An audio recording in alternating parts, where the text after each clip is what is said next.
All right, team, welcome. Today, we're heading out on a top secret mission. And what's our goal? Well, it's to uncover the hidden superpowers of money.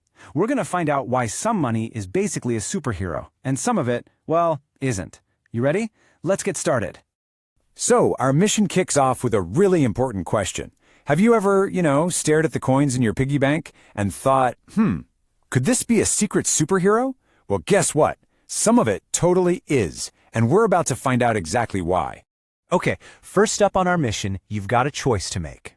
You have to decide where your money is gonna live. Are you team giant building or team huge forest? I know, it sounds a bit weird, but trust me, it'll all make sense in just a second. So let's start with the building. This is what we call a centralized system. Think of a massive skyscraper, and right at the very top, there's one boss. Just one. And they make all the rules. Now here's the problem. What if that one boss decides to, lock all the doors, or just turn off the power? Poof, nobody can get to their money. This is pretty much how a lot of traditional banks work, with one person or group in charge of everything. Okay, now for option 2, the forest. This is what's known as a decentralized system, and it's totally different. Picture this huge, ancient forest where every single tree is part of the system. There's no boss tree in charge. So think about it. If one tree gets knocked over in a storm, does the whole forest just stop? No way! The forest just keeps on going. That's because in this world, the power is shared out between everyone. All right, let's put them right next to each other so you can see the difference. In the building world, you've got one boss calling all the shots. But in the forest world, everyone shares the power. The building, yeah, that can be shut down pretty easily by that one person. But the forest, it's super strong because there's no single point of failure. A great example of the building is your bank. And the best example of the forest, the internet. Okay, agents, mission update. We know about the two worlds, the building and the forest. So now it's time for our next test. We need to figure out if we can actually trust our money. And how do we do that? We check its recipe. So, some types of money are made with a secret recipe. It's kind of like your favorite chocolate bar, right? The recipe is top secret, locked away in a safe somewhere. You just have to trust that they're making it right. But other kinds of money use an open recipe. It's printed right on the box for everyone to see. And that means anyone, and I mean anyone at all, can look at the ingredients and check that it's all fair and square. And you know what? That is a huge deal. Because with an open recipe, no one can cheat the system. They can't just secretly decide to print a load more money out of thin air. Why not? Because everyone would see it. The recipe is public. It forces the whole system to be honest, which is good for all of us. Okay, this is where it gets really cool. We are now about to unlock 3 secret superpowers. These are the powers that make some types of money super strong and reliable.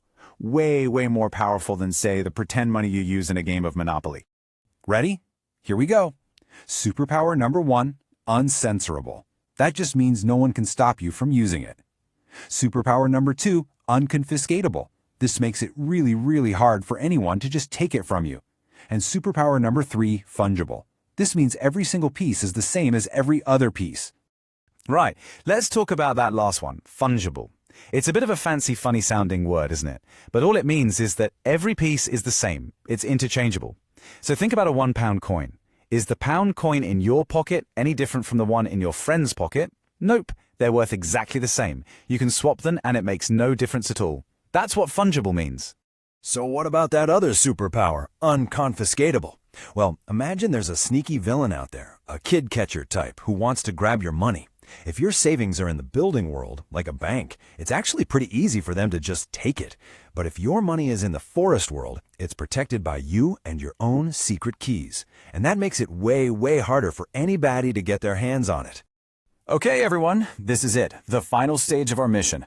We've learned about the forest, we've checked out the open recipe, and we've unlocked the 3 superpowers. It's time to put all those clues together and discover a real-life example of money with superpowers. And that example is Bitcoin. You might have heard of it. People often call it digital gold. And there's a really good reason for that. It has some of the best features of real gold, but it's built for the internet and our digital world. So, why compare it to gold? Well, think about actual gold for a second. Can you just make more of it whenever you want? No way. You have to find it, you have to dig it out of the ground, and there's only a certain amount of it on the whole planet. Well, Bitcoin works in the exact same way. There is a limited amount. And here's the magic number, 21 million. That's it.